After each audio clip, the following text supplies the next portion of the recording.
Hello, welcome to this second talk co-organized by Asociación de Profesores de Inglés de Bahía Blanca and Instituto Superior Juan XXIII English Department. Today we have a special speaker because Valeria Bauduco was a student here at Instituto Juan XXIII. She's a graduate of the institution, and special to me because after being my student, of course, she was my student too. She was my workmate. We worked together for many years until she moved to the United Kingdom, where she has lived ever since. Today I feel deep satisfaction to see how a former student, a colleague, has grown professionally. Vale is a teacher, a professional who has never stopped learning, studying, researching, and that's why today we count with her presence. Before this short introduction, I would like to end up, and before listening to Analia Leiros, the president of the association, who's going to give to open the talk formally, I would like to say that Vale was a brilliant student. She's a better professional and a great person. So that's a wonderful combination. Okay, Analia, now it's your turn. Okay, thank you. Good morning, everyone. And let me introduce you to Valeria Bauduco. Valeria has been working in ELT for over 10 years now. She's a graduate from Instituto Superior Juan XXIII, holds a licenciatura in English Linguistics from Universidad Nacional del Litoral, and completed her Trinity TESOL at the beginning of 2020. She taught English in secondary schools and language schools in Bahía Blanca for more than 7 years. Since she moved to the UK in 2017, she has been working as a materials writer for an international English language school, as well as teaching Spanish in one of London's biggest Spanish centers. She is interested in trends and tools that help us transform the language classroom in a place where learners can discover the world through English. So, Valeria, we are very happy to have you here with us today. And please make sure your mics are off. Thank you. Okay, well, thank you for the warm welcome. It's a treat for me to be here and to be among friends and among colleagues and among people I've walked through the corridors of Juan XXIII for so long. So today we're going to be talking a little bit about critical thinking and my journey through critical thinking. And well, I'm going to share my screen with you, and we're going to talk about, oops, I haven't properly done this one. There you go. So we're going to explore a little bit about critical thinking, and I thought that the best way to tell you or to introduce the topic was to tell you a little bit about my journey through critical thinking. So the company I work for, Oxford International, delivers short summer courses, English courses for students from all over the place. And one unique feature of this company is that we work with our own materials. We create the materials in-house, and the materials are revised every 4 years or recreated every 4 years. And last year was the time or the year we have to do this. And we started conceptualizing the new syllabus, and we said, okay, what do we want to include in this particular syllabus? And we came up with the idea that we wanted a syllabus that was tailored for 21st century students, that gave them 21st century skills. And so we started researching for 21st century skills, and one of the 21st century skills was critical thinking. And when I saw this critical thinking title, I said, this is my time. I am a very critical person. I criticize anything and everything. So critical thinking is going to come up very, very easy for me. But the more I went into critical thinking, the more I realized that critical thinking has nothing to do with being critical or criticizing other things. So before we move in, I would like you to tell me what critical thinking is for you. So if you could open your chat boxes now and tell me in a few words, maybe a couple of sentences, what critical thinking is for you, to see where we are in terms of definition. So I'm going to be reading you. So a couple of sentences from you, please, telling me what you think critical thinking is, or what you have heard of.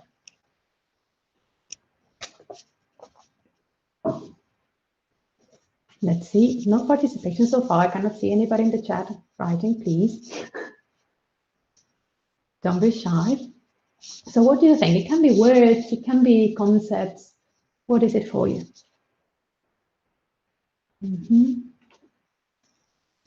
Cannot see much there. Maybe it's because it is the beginning of the winter holidays and nobody's very much awake. Nobody has said anything. Okay, Sandra, thank you. Critical thinking includes reflection, certainly does. Something else? Another brave soul trying to say what critical thinking is?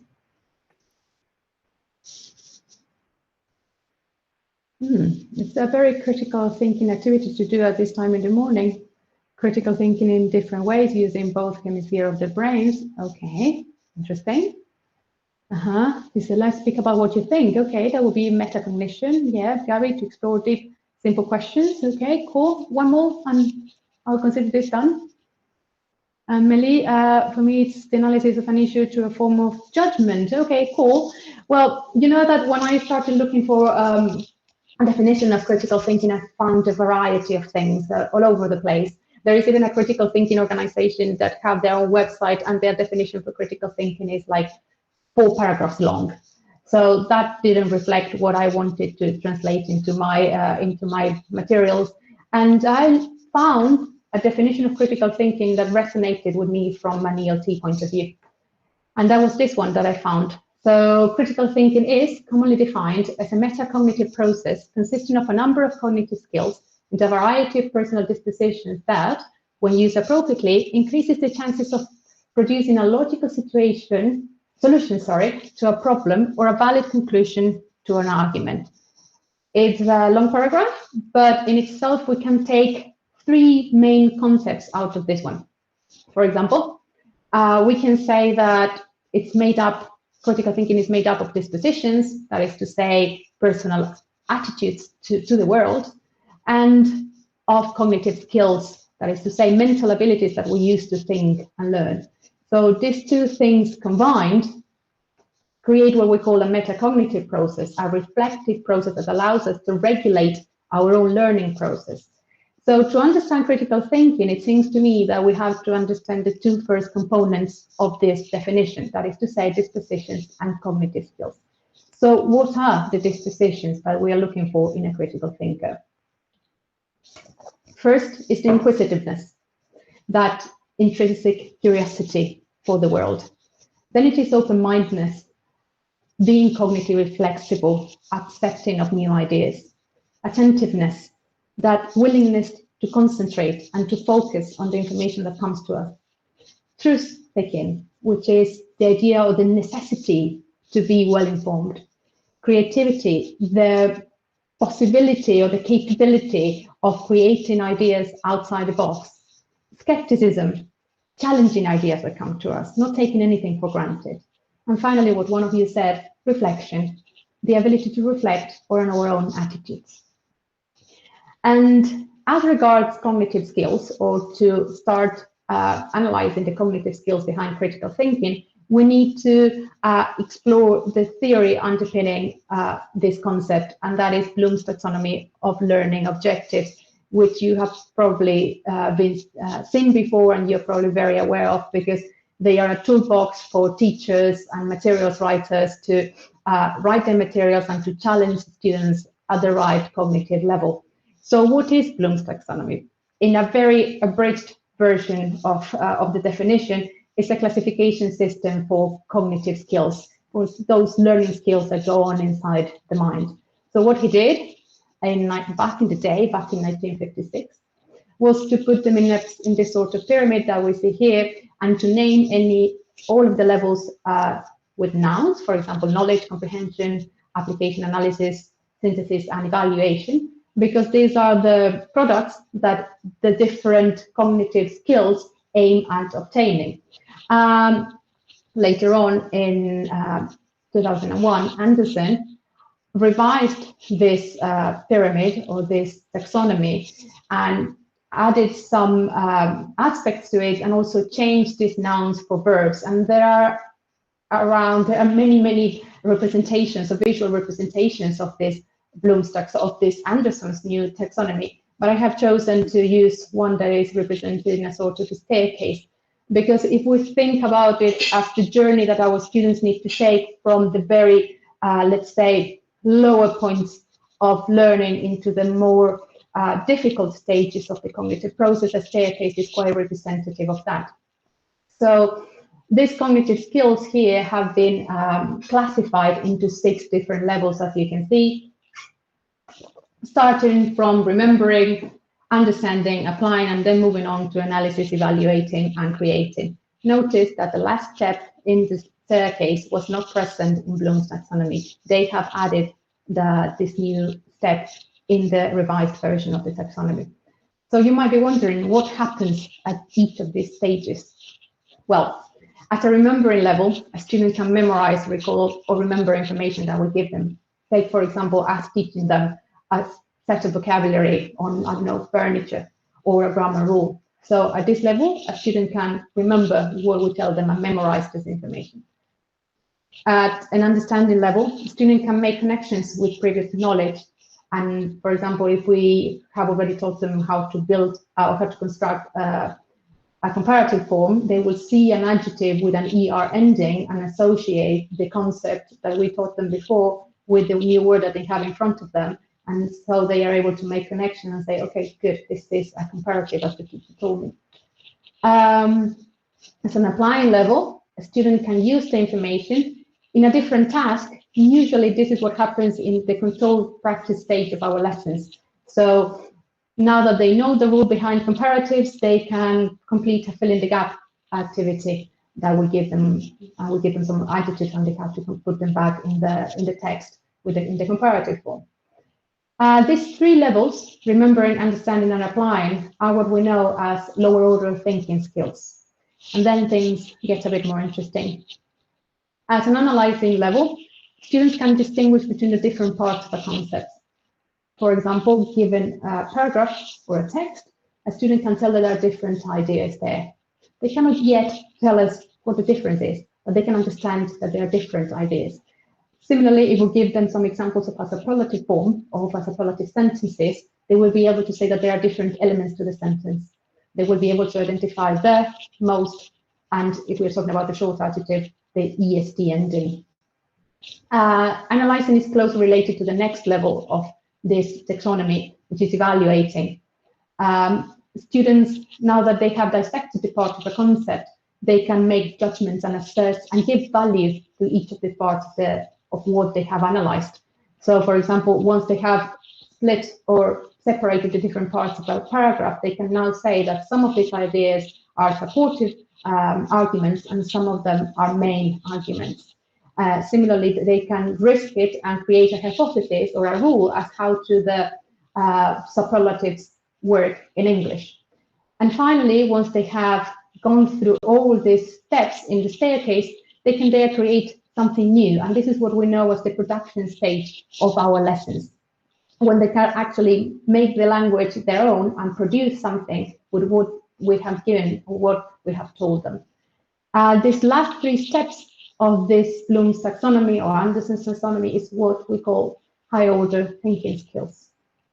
So if we think, this is my student, this is Juan.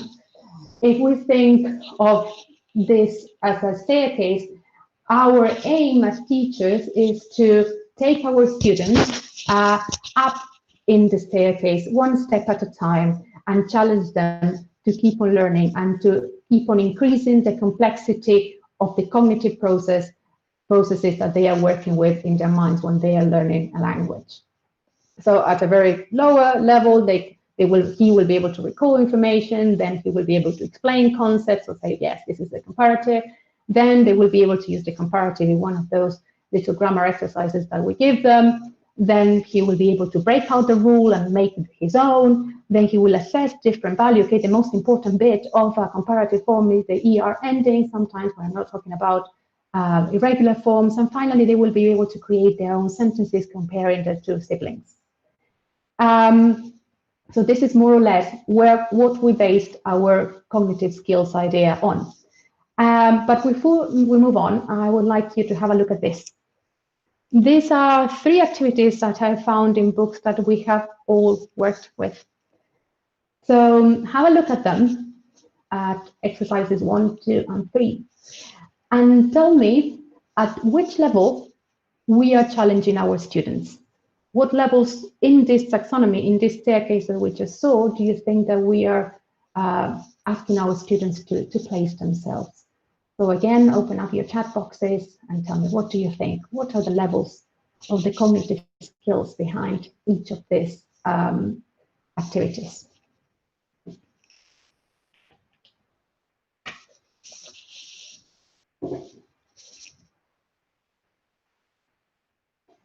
This might take more time.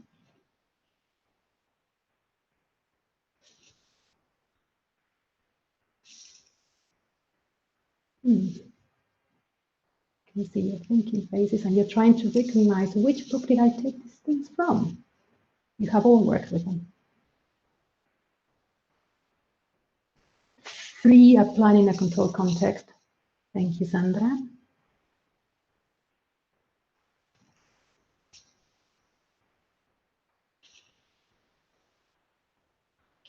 Let's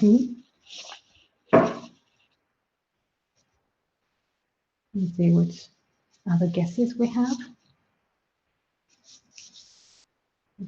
Oh yeah, lower levels, says Agustina or Laura through YouTube. Very good. Thank you, Agustina, for that.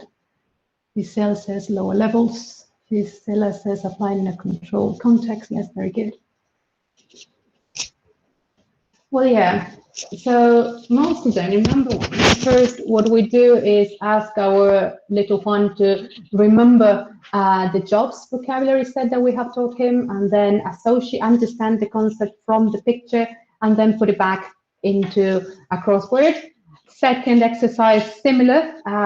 He's recalling information, and by understanding the different letters, he's putting the letters in order, not ground-thinking processes there, groundbreaking processes. And in number 3, we're asking them to understand the definition and then match it to the words that they have already seen. So as you very well said, we are all working with very lower levels of cognitive skills. So we are still working with lots. And this is a tendency that we language teachers have. We love this kind of exercises. And we love having students do this kind of exercise. And occasionally, we go pendular and we go from these very low levels into the creative bit of the staircase, and we come into the class all inspired and say, okay, now we're going to create a role play between a doctor and an engineer about their jobs. And this is where we get all creative. However, when we are doing this, when we're going from one extreme to the other, we are forgetting that critical thinking skills happen in the middle bits of the staircase. They happen at an applying, analyzing, and evaluating levels. And this is where we need to concentrate our practice and our activities. So now we're going to have a look at some ideas of critical thinking activities that ask our students to think about the language and think through the language.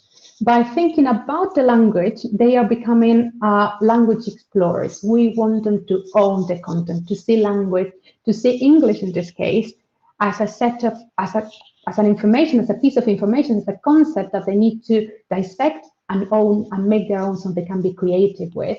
And we are also going to see activities that ask students to think through the language. English becomes a means to an end, to analyze concepts or ideas that should be, and I said should because if they are not meaningful or interesting for students or not authentic enough, we are not going to achieve the critical thinking stages that we want to achieve.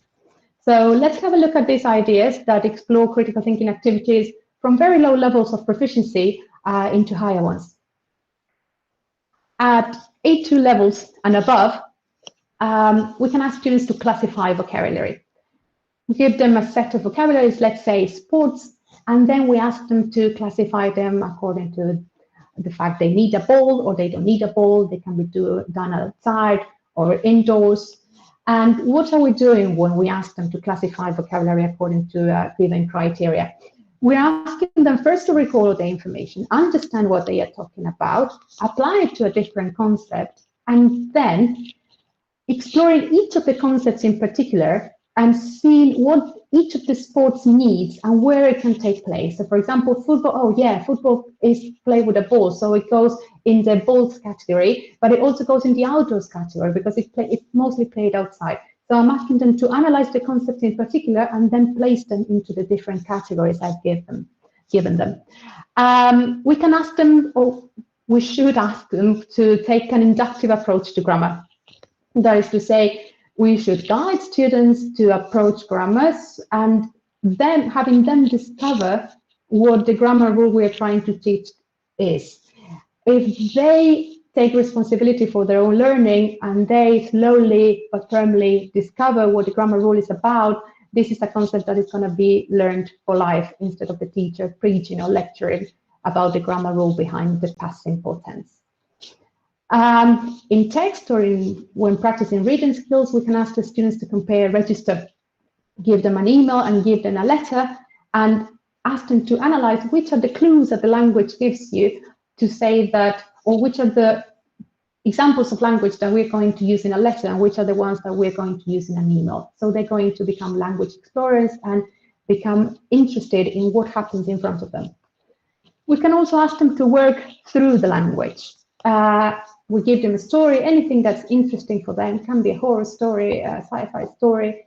And we stop in the last paragraph and we say, okay, what happens next? And we put them in pairs or small groups and ask them to give us their best guess at what happens next.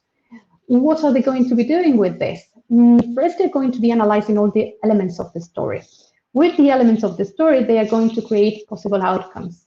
From these possible outcomes, they are going to evaluate all of them according to those features of the story they analyzed before, and they're going to make a judgment as to which one is the most likely to happen. So in this very simple task of what happens next, we can ask students to activate a lot of cognitive processes in their mind. And this is the next one is something that we generally tend to do, is we ask the students to defend their opinions. When they say something, for example, I don't know, I like this Instagram post, we should question them. And the best question we can ask is why? Why do you like this post? By doing this, we're asking them first to activate all the language they know about pictures or their feelings, and then put it into practice to be able to reflect on their own thinking, which was one of those traits that we needed to encourage in our students, and actually use the language to talk about how they feel or why they feel what they feel. At very low levels, we can ask them to use with Venn diagrams, and this is very good for them because it's a visual organizer and they love things that are visual. For those of you who might not know what a Venn diagram is, it's an overlapping of two or more circles, and in each of the circles we're going to place a concept, an idea, an opinion, and in the middle in the overlapping area, we have to find things in common. So once we have studied different types of houses, we might put two circles, draw two circles overlapping, and write apartment in one and house in the other, and find out pairs or groups of students, find what is unique to each of the concepts or each of the types of housing and what they have in common. So again, they will have to apply all they know about houses, about rooms, about furniture, about what a family needs to create this visual organizer of their thoughts. We're asking them to be inquisitive about their own learning, about what they know already. This next one, is an activity that we have in the Oxford International Junior Syllabus. It's an activity at an A2 level. In this lesson, we are going to make plans with will and going to, and we're going to use vocabulary related to outdoor activities and food. And my very first question, my trigger to this topic, is this activity that you can see on your screens. So I showed them a picture because I'm a fan of visual exploitation, and show them this picture. This acts as a trigger, and I say, okay, we're going to a picnic to this place, I want you to work in groups or in pairs and agree on 5 things that we're going to need for this picnic. They love this activity because it's asking them to think of a lot of vocabulary, a lot of things, concepts that they have in their mind, like, I don't know, equipment for outdoor activities, food, games. Then they have to classify these different concepts. Then they have to choose the 5 things that they want. And then I'm adding the social element in which they have to negotiate with somebody else and agree. If each of them has 5 things, they need to agree on only 5 things that they need to take to this picnic. So they're going to negotiate, they're going to evaluate which of these objects or things is the best to carry. And at the end of the activity, they will have to justify their options with me and with the class and say why they have chosen these 5 things.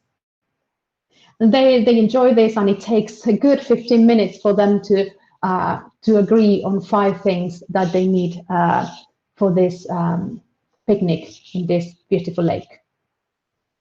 At a B1 level and above, they already have enough tools to distinguish between main and supportive arguments, and this is what I was telling you at the beginning.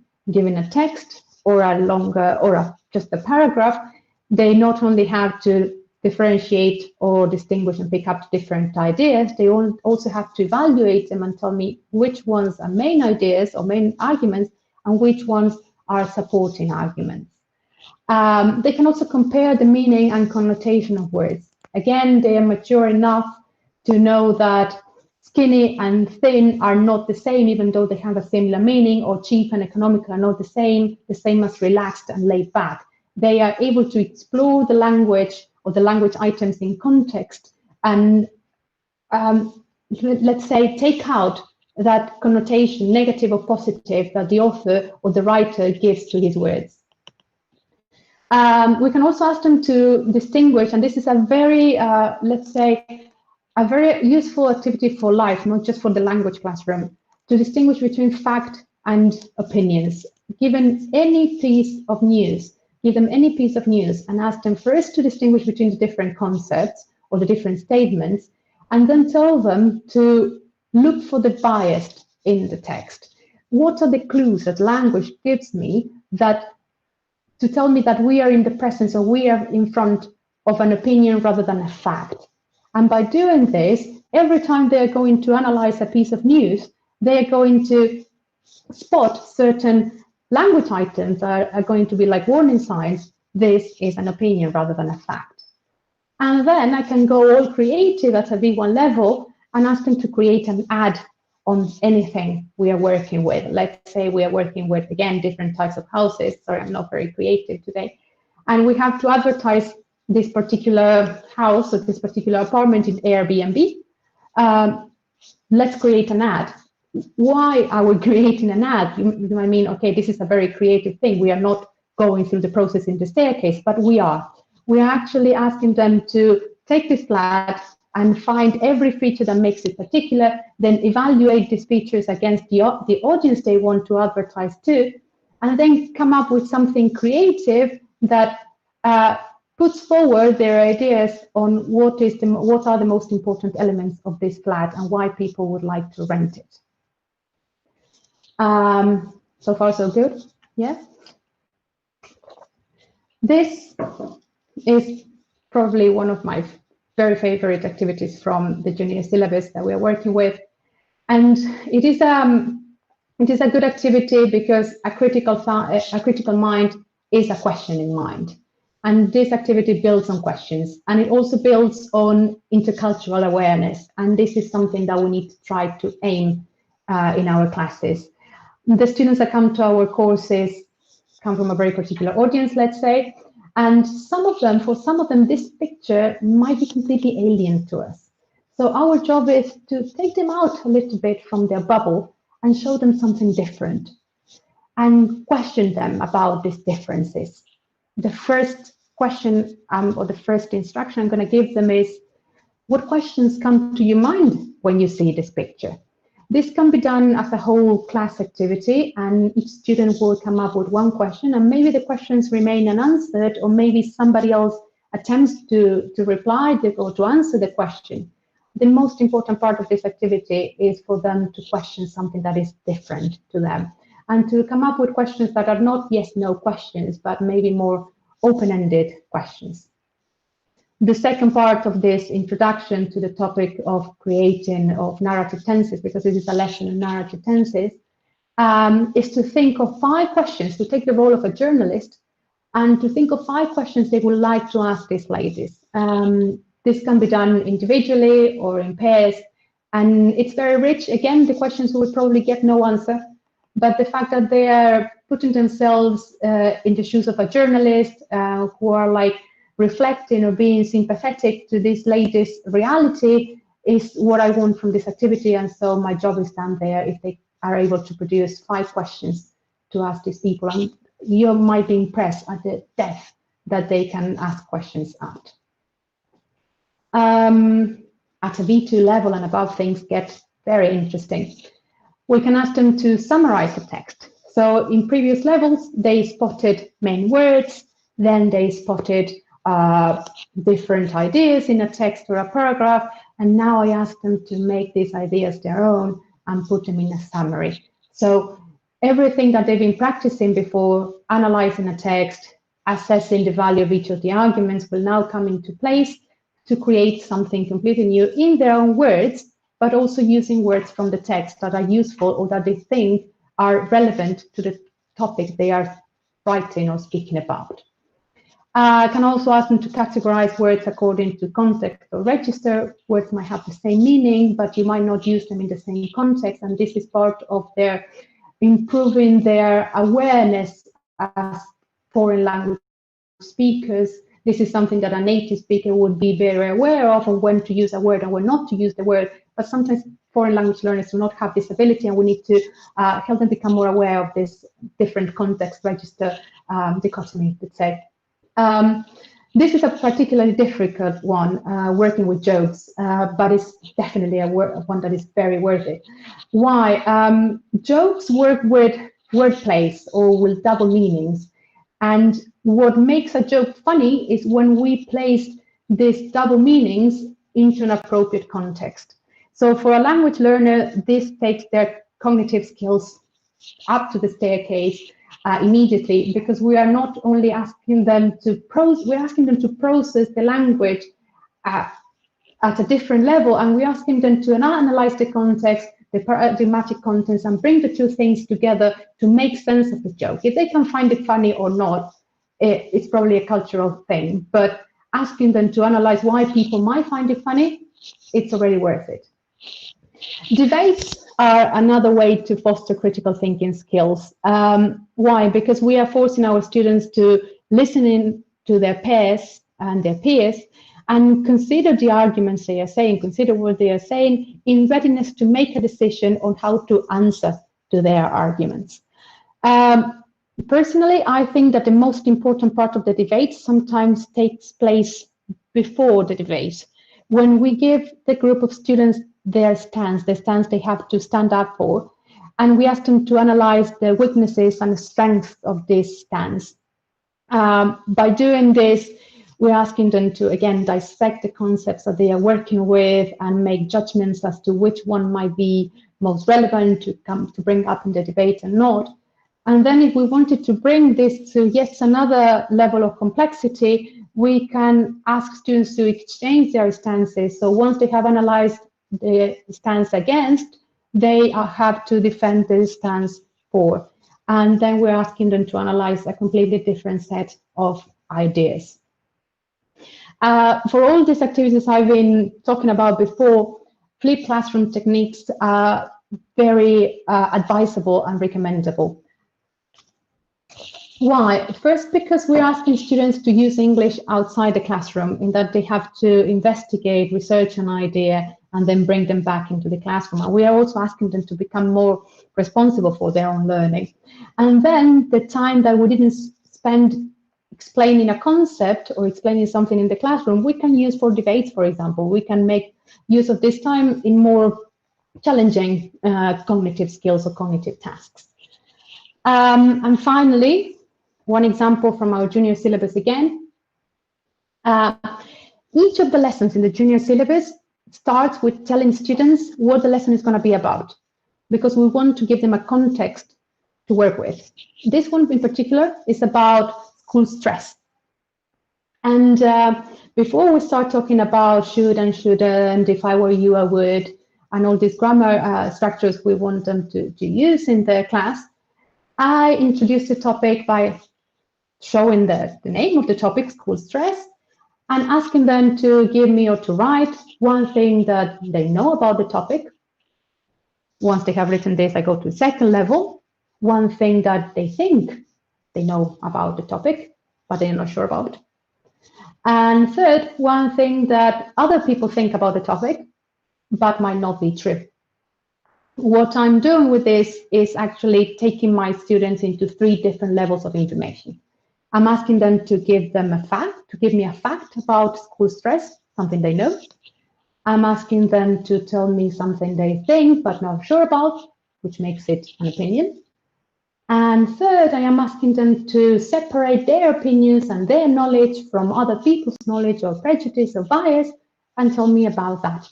So I am asking them to actually analyze their own idea of school stress and categorize it into fact, opinion, and prejudice. This very simple activity is incredibly rich, critical thinking wise. But if you, on Monday, well after the school holidays, you go back to your classrooms feeling all inspired by my talk, and you want to put one of these activities into practice, you might find that students just stare at you. And why would they stare at you? This is such a good activity. Sometimes we are not trained, and I include myself in this we, because sometimes we have not been given the training to work with critical thinking skills. We don't know what we have to do. And this is where we need to take, or why we need to take, a process approach to critical thinking skills. Critical thinking skills, as any other skills, as listening, reading, speaking, and writing, needs a process approach sometimes, in which the teacher guides the student through the process so that they can come up with a good outcome for the task. So when creating an ad, so that we don't have a rush of creativity, we have to tell students all the different steps they have to go through in order to create this ad. By doing this, we are guiding them through the process, and then when they find a similar task, they will know what to do.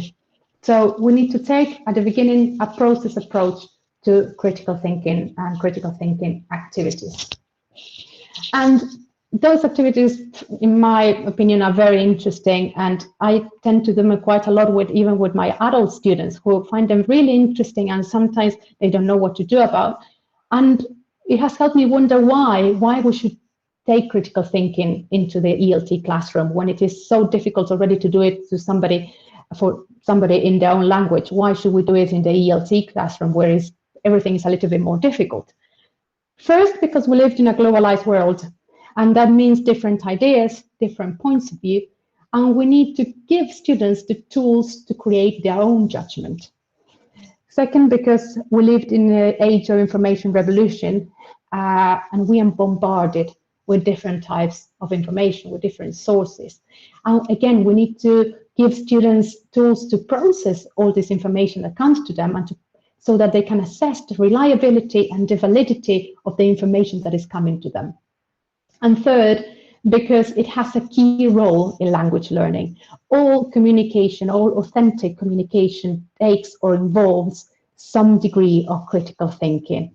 And we need to expose our students to these communicative skills, and we need to improve them. And also we want them to practice their cognitive skills, not only at a LOTS level, lower order thinking skills, but also at a higher order thinking skills. And this is why we need to include critical thinking in ELT. And just to finish my monologue, I want you to reflect on something. So have a look at this scale from 1 to 4. You're going to now see 3 different ideas. I want you to rank them. I want you to tell me how you agree or disagree with these ideas that I'm going to present you. And this is, again, another critical thinking activity that you can do with any concept in your classrooms. So first, what do you think? I feel I understand the concept of critical thinking skills. How can you grade yourselves with that one? What do you think? It's going to be 1, 2, 3, 4? 3, good, that's a good one. More. Thank you, Sandra. Let's see, who else grades themselves? Another 3, a 4, very good. Another one. I feel I can use at least one critical thinking activity with one of my classes. This will force you to think about your classes and think if this is going to be interesting for them, if they will be able to do it, with what topic in the book you're going to do it with. Good, that's a great one. And the last one. I feel I can exploit a picture or a topic to practice critical thinking skills in my class. And this is particularly useful because it asks us to think about the materials that we have in hand. Can we exploit them? Can we take them out from the listen and repeat into more critical thinking skills? What do you reckon? Oh, look, so many. I'm so happy. 3s and 4s. I love it. Good. Double 4 there for room 2202. Very good. So this is what I wanted to achieve with this talk, and I'm very, very happy with the results. So this is all from my side. Thank you. And if you have any questions, here I am.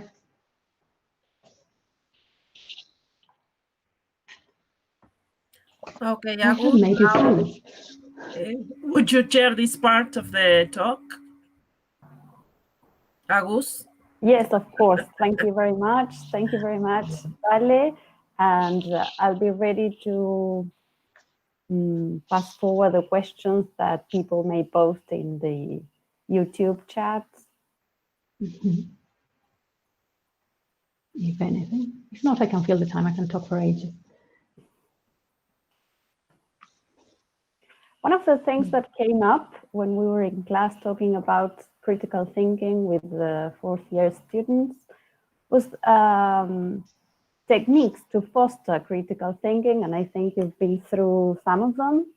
I don't know if you could share some more in relation to children, probably, because how do we manage this thing in which we are aware that children find difficulty with abstract thinking because of their development stages, and the higher order thinking skills that in many cases demand abstract thinking. So how do we bridge that gap, let's say? We have to bridge it through things that are concrete to them. Again, when I said about Venn diagrams, I particularly love them because you can make Venn diagrams, but you can also create the concepts for them. So if you don't trust them enough, or if you don't think that they are going to be aware of splitting the different parts of a house and then put them into the different Venn diagrams, you can create 2 circles on the floor and have different concepts in cutouts and ask them, okay, so each of these can be placed either in one side of the Venn diagram in the floor, in another side, or in the middle. You can divide these different cutouts to the different students, and then they have 1 minute to put the cutouts on the floor and to work with that. So make it as concrete as possible. I don't know, with the categories again, with the categories of vocabulary, you are fostering that with, again, you can give them cutouts or give them different parts. Okay, let's put these different pieces of furniture in the different parts of this poster of the house, and they can place things in there and they can manipulate the knowledge. And this is especially important for young learners as well. So I think that we don't have to be specially ambitious, but we can we have to be able to see that even if they don't seem to be doing much, by asking them to do very simple things, so very simple things like putting a poster or putting a cutout in a poster, they are already exercising these cognitive skills that we want to help them develop.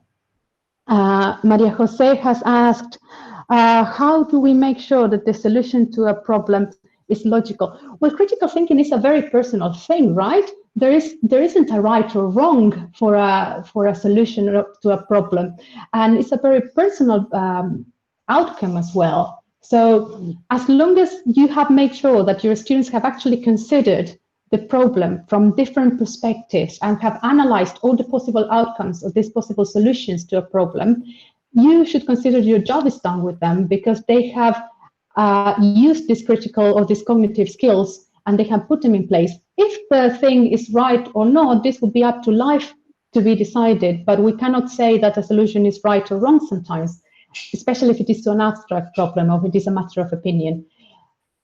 There might be some mathematical problems that, okay, yes, you have found the right solution because it works, but in other things, we just have to be happy with the process we take our students through. Does that answer your question? Kind of? Okay. In the YouTube chat, Lucia asks how we manage with materials and critical thinking skills.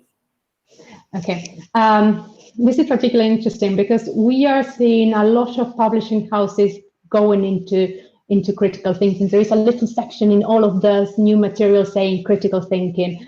You might see lovely things coming from National Geographic or even Pearson, and there is a very good book by Oxford as well. But we don't need that. These activities that I have presented to you are very low-cost activities in that you don't need any of those expensive books to work with them. Just need a picture and the questioning skills and asking your students the right open questions, and you're already triggering this critical thinking or these cognitive skills that you want them to practice. So take a good provocative picture from the internet and bring it into the class and challenge your students to think beyond their bubbles, let's say, and you will be already practicing critical thinking without needing these fancy materials that are very, very expensive and sometimes do not reach us. Another of the questions is, yes, if we have to question our own critical thinking first before working with our students, I suppose? Yeah, of course we can, because how are we going to teach something that we don't? We have to practice what we preach. So if we're going to preach on critical thinking, we have to be able to do these critical thinking activities ourselves first.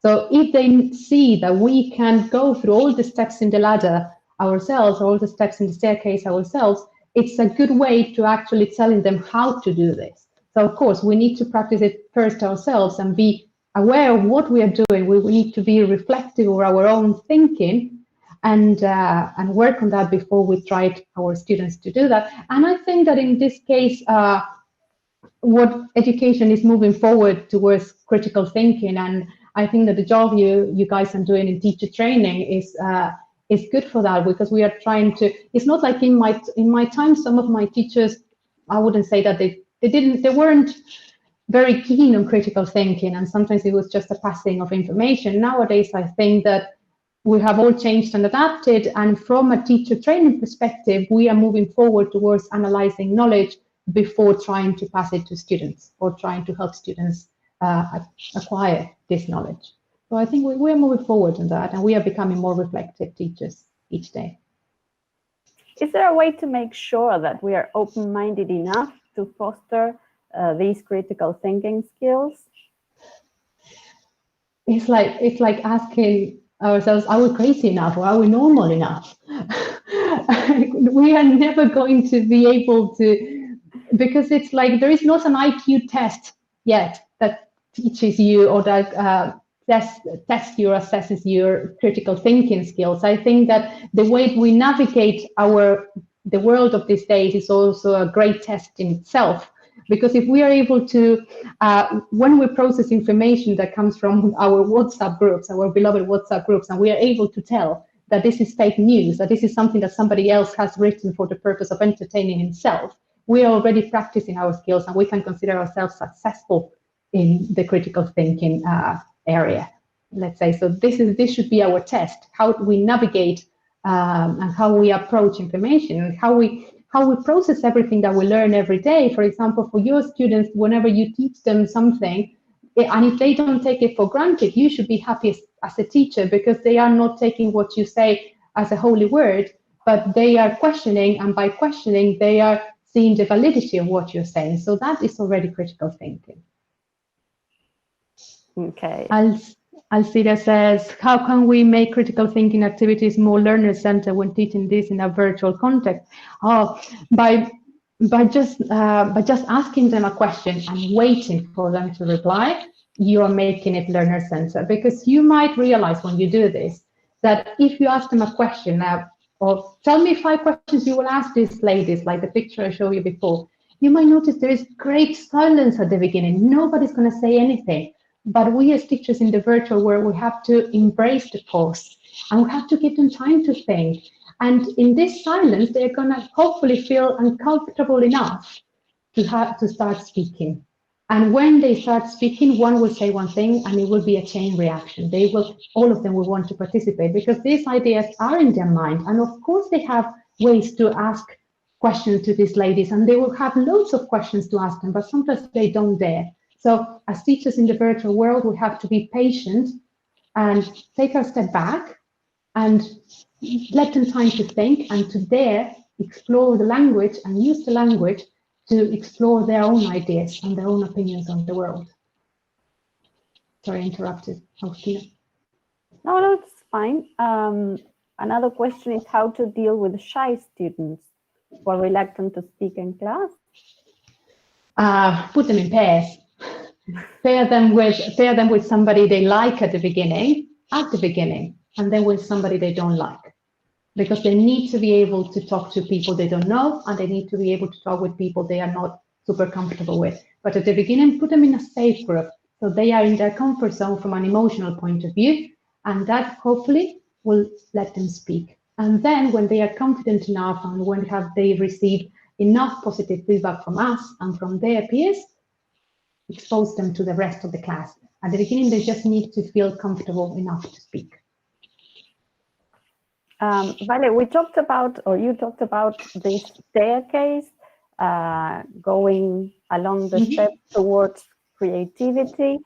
If we take B2 level, do we take for granted that they have already walked the ladder, or No. do we? All right. Never.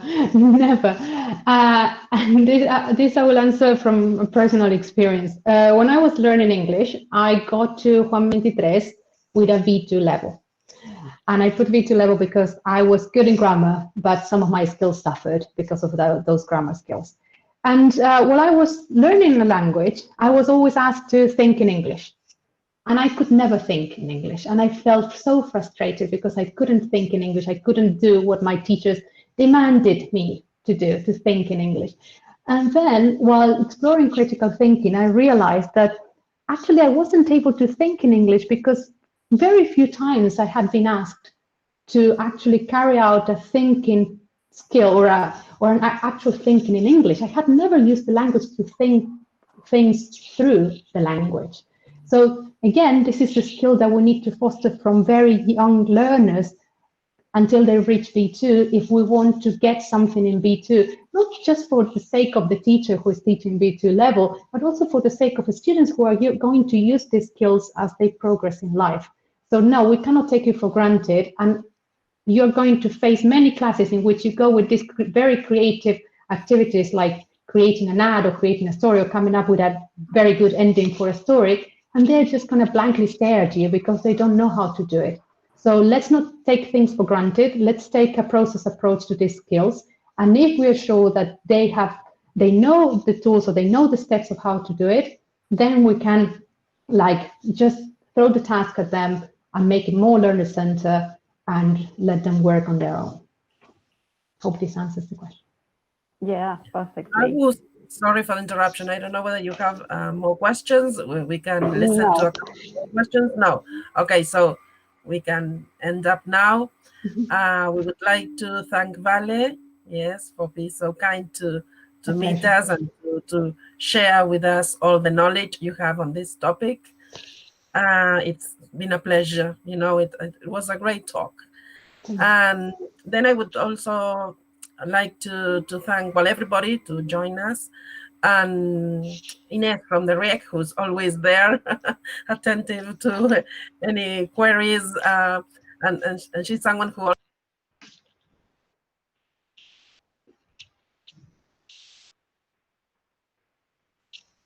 Gabi, we cannot hear you. Sorry. Oh, sorry. I was talking to myself. All right. First, I would like to thank Vale. Yes, It's been a great talk. Very interesting. Thank you very much. We are really grateful, yes, for this. Then I'd like to thank everybody to join us again in a talk. And I would also like to thank Ines from the RIEC, who's always behind us, helping us in the organization as well, Ines here. So thanks, everyone, and we hope to see you in our next talk, yes? All right? Thank you. Thank you very much to all of you. It's been a pleasure.